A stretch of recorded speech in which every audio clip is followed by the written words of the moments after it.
पहली शुरुआत यह है कि आप अपना इतिहास जानें, और इतिहास जानने के लिए आपको कहीं जाने की जरूरत नहीं है। तो आपके पास फोन भी है, वरना 2-3 महापुरुष ऐसे हैं उनकी कुछ किताबें पढ़ लो तो आपको पूरा इतिहास पता लग जाएगा। जैसे राष्ट्रपिता ज्योतिबा फुले की गुलामगिरी पढ़ोगे तो आपको सब पता लगेगा। डॉक्टर बाबा साहब अम्बेडकर की एलिगेशन ऑफ कास्ट पढ़ोगे तो आपको बहुत कुछ पता लग जाएगा। बाबा साहब अम्बेडकर की हिंदू धर्म की पहलियां पढ़ोगे तो आपको बहुत कुछ पता लगता है। मान्यवर काशीराम साहब का जीवन संघर्ष पढ़ोगे, चमचा युग पढ़ोगे तो आपको पहचान होना आसान हो जाएगा कि कौन आदमी ईमानदार है, कौन आदमी अपने लिए जी रहा है, कौन आदमी समाज के लिए जी रहा है। और अगर आप इस देश के संविधान को पढ़ोगे तो आपको पता लग जाएगा कि आप इस देश में जानवर नहीं, आप इस देश में इंसान हो और आपकी भी इस देश के हर साधन संसाधन में हिस्सेदारी है। सरकार चाहे किसी की हो, लेकिन सरकार जो पैसा खर्च करती है वो पैसा हमारे टैक्स के खर्चे का होता है। हम अपने हितों की रक्षा के लिए सरकार से सवाल कर सकते हैं। अक्सर क्योंकि लोग कानून नहीं जानते, पढ़ते नहीं है। देश में ये भी एक बहुत बुरी बात है कि ये पूरा देश संविधान चलता है, लेकिन संविधान इस देश में कहीं पढ़ाया नहीं जाता है। बहुत कम हिस्से कहीं होते हैं। लोग जो लॉ के स्टूडेंट हो जाते हैं वो पढ़ लेते हैं, बाकी तो कोई ज्यादा होता नहीं है। कोई यूपीएससी का एग्जाम दे पढ़ लेता है। इसलिए मैं आपसे आग्रह करूंगा, आप राजनीति करें ना करें, लेकिन एक बार तैयारी करके यूपीएससी का एग्जाम जरूर दें। उससे आपकी नॉलेज बढ़ेगी और जब आपके पास ज्ञान होगा तब आप अपने हकों की बात को उठा पाओगे। जब आपको पता ही नहीं होगा आपका अधिकार है, क्या उठाओगे? इसलिए मैं अपने सभी भाइयों से कहूंगा, बहनों से जो पढ़ रहे हैं, एक बार वो यूपीएससी के एग्जाम में जरूर बैठे, टेंशन ना लें, तैयारी करें। एक बार यूपीएससी एग्जाम दें और उसकी तैयारी करेंगे तो उसमें आपको इतना ज्ञान हो जाएगा कि आप भविष्य में देखो। जैसे पुलिस किसके लिए? पुलिस हमारे लिए। जितने भी सरकारी संस्थान है किसके लिए? हमारे लिए। ये जो सरकार बनी किसके लिए बनी? हमारे लिए बनी। लेकिन हम इनसे सवाल करते डरते हैं। जो डीएम साहब बैठे हैं दफ्तर में, किसके लिए बैठे हैं? कोई रिश्तेदार थोड़ा है को जनता जाएगी उनके पास की मेरी समस्या है, और वो जनता के सेवादार है ना। हम तो अपने शब्दों में कहते हैं नौकर, लेकिन नौकर एक सम्मानित शब्द नहीं मानता।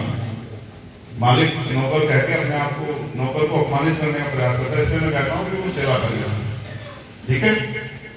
तो वो दफ्तर में इसलिए बैठा है कि जनता के पास जाए और अपनी समस्या बताए, उसको हल करे। इसलिए तनख्वाह मिलती है उनको। आप एसएसपी के पास, डीएम के पास जाते हुए डरते हो, एसडीएम के पास, एडीएम के पास जाकर डरते हैं, और वो भी ऐसा व्यवहार करता है जैसे उसके मन पता नहीं उसको क्या मिल गया। उसको ये नहीं पता कि वो जो तनख्वाह ले रहा है वो हमारे पैसों, वो हमारे टैक्स के पैसों से मिल रही है।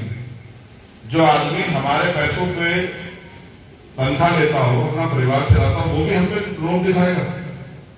इसलिए जब तक आप पढ़ोगे नहीं जानोगे कैसे? आप ऐसे घबराते हो, पता नहीं क्या कर देगा उसके आदमी क्या। अभी अगर पुलिस का आदमी को डंडा दिखा दे तो आदमी डर जाता है।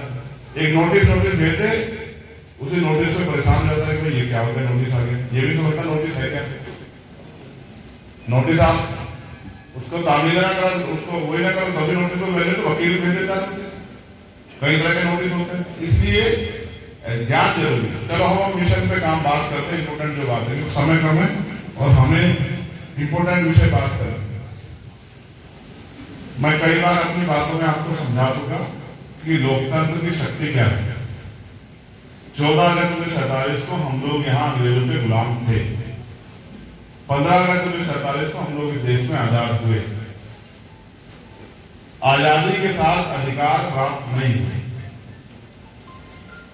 आजादी आई लेकिन अधिकार नहीं मिले। अधिकार कब मिले? 26 जनवरी 1950 जब संविधान लागू हुआ। संविधान की प्रस्तावना जो कहती है, मैं सबसे आखिर में पढ़ाऊंगा आज इसको, पहले मैं सबसे पहले पढ़ाता हूँ। संविधान की प्रस्तावना पूरे संविधान का सार है कि संविधान चाहता क्या, संविधान इस देश में क्यों आया, इस देश को चलाने के लिए संविधान जरूरत क्यों है। संविधान वो है जो इस देश के हर व्यक्ति को समानता का अधिकार देता है, अवसर की समता देता है, प्रतिष्ठा और सम्मान का अधिकार देता है, राजनीति करने का, रोजगार करने का, बिजनेस करने का, अपनी धर्म की पूजा अर्चना करने का अधिकार।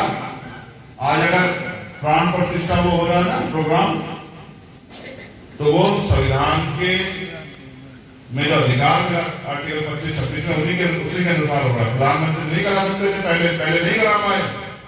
ये संविधान के अगर इस देश में मर्यादा पुरुषोत्तम राम को भी न्याय मिला,